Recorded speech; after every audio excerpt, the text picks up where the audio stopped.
여러분 안녕하십니까? 여수 MBC 뉴스투데이입니다. 제53회 여수 거북선 축제가 오는 5월 3일부터 4일간 여수 이순신 광장과 선소 일원에서 열립니다.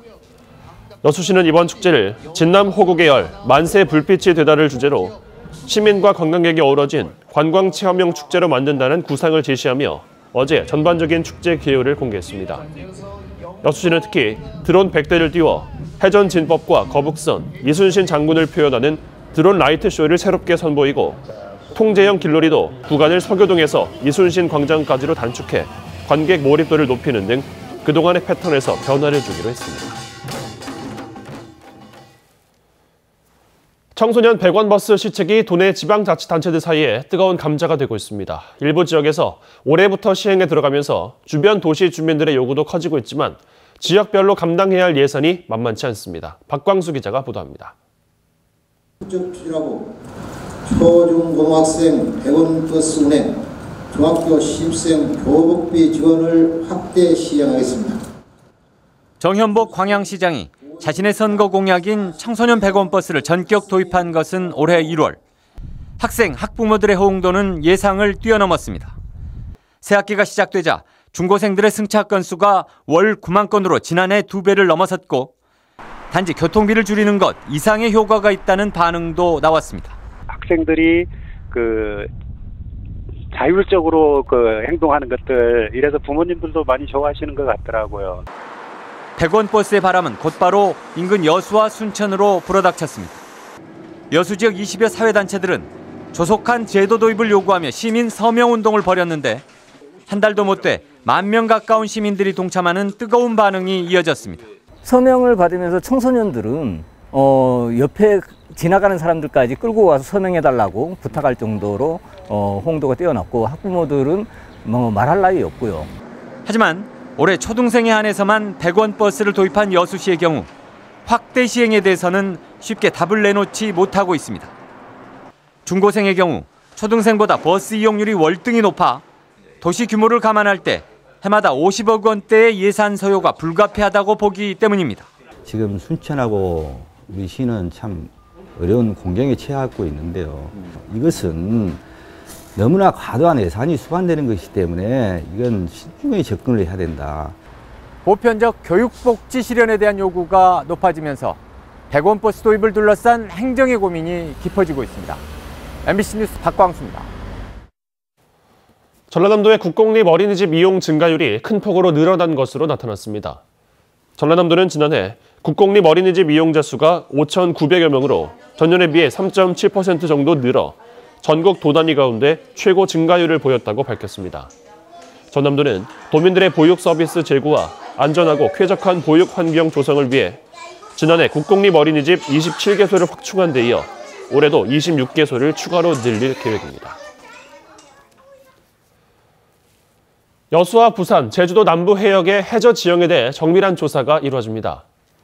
국립해양조사원은 어제부터 그동안 해저 정밀 조사가 이루어지지 않았던 여수 연도 남부와 부산 남부, 제주 남부 해역의 해저 지형에 대해 오는 6월 말까지 기한으로 집중 조사에 들어갔습니다.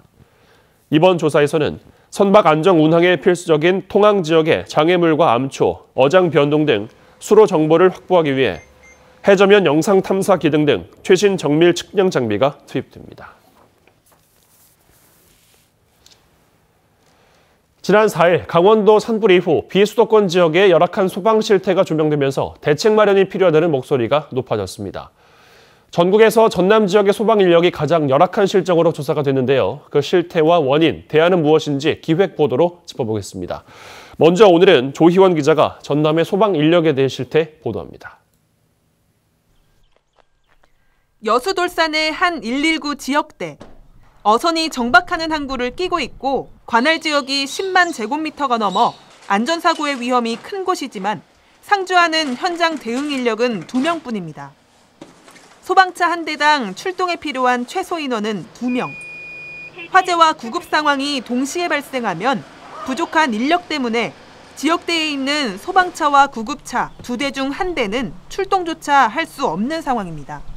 관내 비응급 환자로 관내를 저희가 비우게 됐을 때 관내에서 이제 화재 같은 거 나오면은 초기 대응하기 어렵다는 점이 좀 있습니다. 전국 17개 지자체 가운데 소방 인력 상황이 가장 열악한 건 전라남도. 지난 4일 강원 산불 당시에 강원 지역의 소방 인력이 법정 기준의 31.6%나 미달하는 사실이 드러나 논란이 불거졌는데 전남은 46.9%로 전국 최고를 기록해 상황이 더 열악한 실정입니다. 전남의 소방공무원 1명이 책임져야 하는 면적의 크기는 강원과 경북에 이어 세 번째, 전국 최하위인 서울과 비교하면 50배가 넘습니다. 부족한 인력은 마을 주민들로 구성한 의용 소방대가 메꿀 수밖에 없어 전남 지역의 의용 소방대원이 전국에서 가장 많은 상황입니다. 면적이 많다 보니까 이렇게 우리 전남 같은 경우는 의용 소방대원이 좀 많습니다. 소방 공무원은 공무원 막 정원 막 얽히고 설키고 막 복잡한 뭐 그런 내부적인 상황도 있고 하다 보니까. 문제는 의용 소방대원은 화재 진화나 구급 상황에 사용하는 장비를 소지하지 않아 안전사고 대응 능력이 크게 떨어질 수밖에 없다는 겁니다. 전남 소방은 이 같은 문제를 해결하기 위해 오는 2022년까지 매년 400여 명을 채용해 인력을 보충해 나갈 계획이라고 밝혔습니다. 하지만 산지와 도서 지역이 많은데도 불구하고 가용 소방 헬기와 소방정이 각각 2대와 1대뿐인 상황이라 소방 인력만큼 부족한 장비 확충도 또 다른 숙제로 남았습니다. MBC 뉴스 조희원입니다. 전남도가 어제부터 6개월 동안 오존 경보제 시행에 들어갔습니다. 전라남도 보건환경연구원은 어제부터 오는 10월 15일까지 6개월 동안 고농도 오존이 발생하면 통합 메시지 시스템을 통해 유관기관의 경보 상황을 전송하고 해당 시군에도 발령 상황을 전파하는 오존 경보제 시행에 들어갔습니다. 오존 경보는 하절기 대기 중 1시간 평균 오존 평균 농도가 0.12ppm 이상일 때는 주의보, 0.3ppm 이상일 때는 경보, 0.5ppm 이상일 때는 중대 경보가 발령됩니다. 지난해 전남 지역은 평년보다 높은 기온과 적은 강수량 등으로 강한 자외선과 많은 일사량의 영향으로 오존주의보가 18일 동안 26회 발령됐습니다. 도의회 예산 확보에 맞춰 대형 점포가 입점한 지역들을 중심으로 상권 영향 분석이 이뤄집니다. 조사 대상은 LF스퀘어와 롯데 아울렛 등이 들어선 광양과 목포, 순천, 무안 등이며 지역별 소상공인 현황과 매출액, 주변 지역 상권 사례 등을 분석해 골목 상권의 피해를 줄이기 위한 대책 마련에 활용할 예정입니다. 이와 관련해 정의당 전남도당은 지난 2017년 실시된 상권 영향 분석에서 해당 지역 소상공인들의 매출이 최대 49%까지 줄었다며 조사 결과를 토대로 이들의 생존권 보장과 상생 방안이 필요하다고 강조했습니다. 농업 분야의 이슈인 농민수당에 대해 보건복지부가 내부 검토를 마친 것으로 확인됐습니다. 이에 따라 각 지자체의 농민수당 도입 논의도 급물살을 탈 것으로 보입니다. 보도에 문형철 기자입니다. 최근 전국 농민회가 발표한 성명서입니다. 농민수당 지급과 관련해 보건복지부가 사회보장위원회 심의를 거쳐야 한다며 지자체의 예산 배정과 집행을 맡고 있다는 내용입니다. 지역 농민단체 역시 농민수당은 사회보장제도 차원에서 접근할 사안이 아니란 점을 거듭 강조했습니다.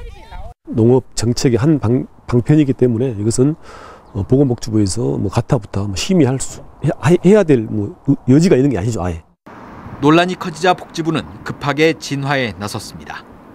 사회보장위원회에서는 농민수당을 심의할 계획이 없으며 농민수당에 대한 내부 검토 작업이 끝나 조만간 지자체에 관련 내용을 통보할 예정이라고 밝혔습니다. 복지부 관계자는 최종 검토 결과에 대해 확답을 피하면서도 지자체가 농민수당을 지급하는 데 반대하지 않겠다는 뜻을 간접적으로 내비쳤습니다. 지자체의 사업 방식을 지원할 수 있는 기본 틀은 갖고 있기 때문에 부정적이거나 그렇게 보시고 있지는 않습니다. 농민수당에 대한 정부의 기본 입장이 공식적으로 확정되면 시단위 지자체의 농민수당 도입 움직임도 급물살을 탈 것으로 보입니다. 광양시는 내년부터 연간 60만 원의 농민수당을 지급하겠다는 계획을 세웠고 순천시도 지급 금액과 방식 등을 논의하기 위한 TF팀 구성 작업에 들어갔습니다. TF팀을 한 10명, 10명 내로 구성해서 이달 중에 구성 완료하고 이제 본격적으로 농민수당 관련해서 이제 추진하려고 하고 있습니다. 한편 전라남도는 농민수당을 포함한 전남형 기본소득제 도입을 위해 이르면 이달 말부터 권역별 공청회를 진행할 계획입니다. MBC 뉴스 문형철입니다. 전국 동시조합장 선거가 치러진 지 불과 50여 일 만에 고흥에서 첫 보궐선거가 치러집니다. 고흥 두원농협은 제2회 전국 동시조합장 선거를 통해 지난달 21일 취임한 진모 전 조합장이 일신상의 이유로 자진 사퇴함에 따라 고흥 선관위와 협의해 이달 30일 보궐선거를 치르기로 했습니다. 고흥 두원농협 측은 이번 보궐선거로 2,300여만 원의 비용이 소요될 것으로 예상했습니다. 진모 전 조합장은 지난 전국 동시조합장 선거에서 61.36%의 득표율로 당선됐지만 선거운동 과정에서 금품 제공 의혹이 제기되며 현재 불구속 상태로 검찰 수사를 받고 있습니다. 금호 아시아나그룹이 아시아나항공을 매각하기로 했다는 소식은 광주 전남 지역에서도 중요 관심사였습니다. 지역 경제계는 호남에 뿌리를 둔 기업이 쇠락하는 모습에 안타까움과 우려를 나타냈습니다. 이계상 기자가 보도합니다. 금호 아시아나그룹이 핵심 계열사인 아시아나항공을 매각하기로 결정했습니다. 금호그룹은 이사회를 거쳐 아시아나 매각을 포함한 수정 자구 계획을 주채권은행인 산업은행에도 제출했습니다. 5천억 원에 이르는 긴급 자금이 필요한 상황에서 금호는 핵심 계열사 매각이라는 초강수를 선택했습니다.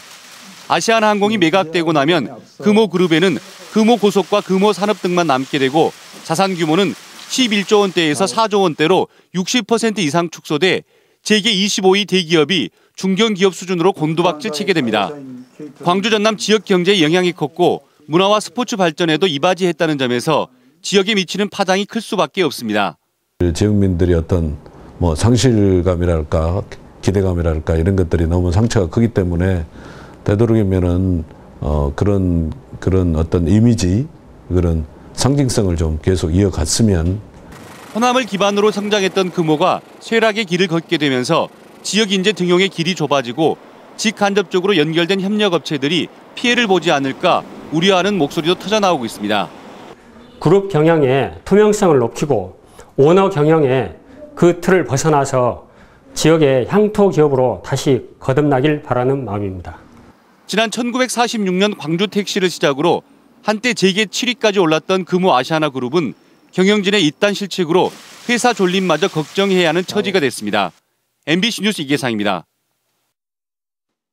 광양제철소에 운영되고 있는 LNG 터미널이 포스코 다른 계열사로 넘어갑니다.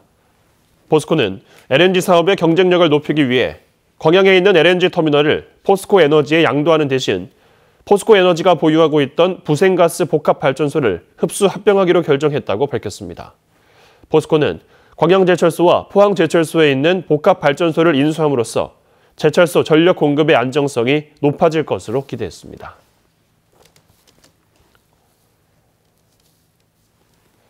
여수시의회가 여수 산단 내 주요 업체들에 대한 환경안전 관련 점검 활동을 다시 시작합니다.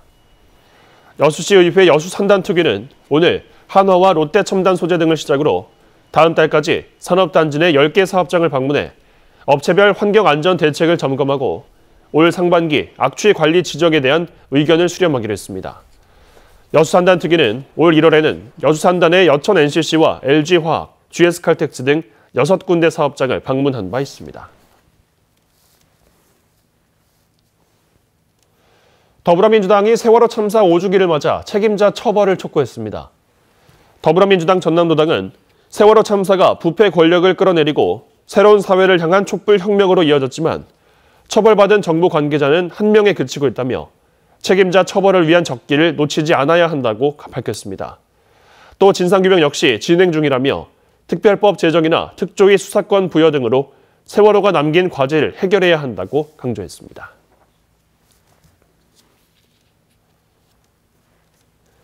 전남 지역의 작은 도서관 17곳이 추가로 들어섭니다. 전라남도는 문화체육관광부로부터 공모 사업을 통해 14억 원을 확보해 올해 안에 순천 6개소, 고흥 1개소 등 도내 17곳의 생활 밀착형 소규모 문화공간의 작은 도서관을 조성할 계획입니다. 전남도는 이번 작은 도서관 17개소가 본격적으로 운영에 들어가면 도내에서 작은 도서관 288개소가 운영된다고 덧붙였습니다. 광양시가 지역 관광 활성화를 위해 명칭 공모 등 본격적인 홍보 활동에 나섭니다. 광양시는 오는 24일까지 전 국민을 대상으로 이순신대교 해변 관광 테마거리와 마동체육공원, 경관 6교의 명칭을 공모하고 시민 선호도 조사와 최종 심사를 거쳐 다음 달 초 당선작을 발표할 계획입니다.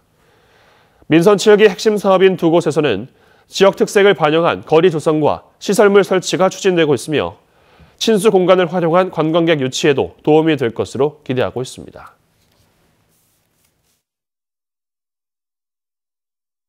기온이 한층 더 짙어지는 4월 중순인데요. 오늘 남부지방은 마치 초여름 같은 날씨를 보이겠습니다. 현재 지도에 붉게 표시된 이 서울을 포함한 대부분 지방의 한낮 기온은 20도 이상 오르겠는데요. 그중에서도 경주가 26도, 강릉과 광주가 25도 안팎으로 초여름 기준인 25도 선을 웃돌겠습니다. 다만 아침 저녁으로는 여전히 날이 쌀쌀한 만큼 옷차림 잘 하셔야겠습니다. 현재 서울을 포함한 중부 내륙과 동해안 지방으로는 건조특보가 이어지고 있습니다. 오늘 강원 영동 지방은 바람까지 강하게 불겠습니다. 이런 가운데 오늘 남해안과 제주도를 중심으로는 이 밤사이 비가 오겠습니다. 제주 산지에는 최고 60mm 이상, 남해안으로는 최고 20mm가량의 비가 천둥과 번개를 동반하면서 요란하게 오겠습니다. 그래도 오늘 따스한 햇살 속에 봄을 만끽하기 좋겠습니다. 오늘 먼지 걱정 없는 하루가 되겠는데요. 이 서울을 포함한 대부분 지방의 미세먼지 농도는 좋음에서 보통 단계를 보이겠습니다. 현재 중부 서해안을 중심으로는 안개가 끼어 있고요. 하늘은 대체로 맑게 드러나 있는데요. 낮부터는 서해안과 제주도에 구름 양이 많아지겠습니다. 현재 기온은 강릉이 15.4도로 어제보다 10도가량이나 껑충 올랐고요. 한낮 기온 강릉과 포항이 25도, 서울을 포함한 대부분 23도 안팎까지 오르겠고요. 내일 아침에는 서울의 기온도 두 자릿수까지 오르는 따뜻한 날씨가 이어지겠습니다. 날씨였습니다.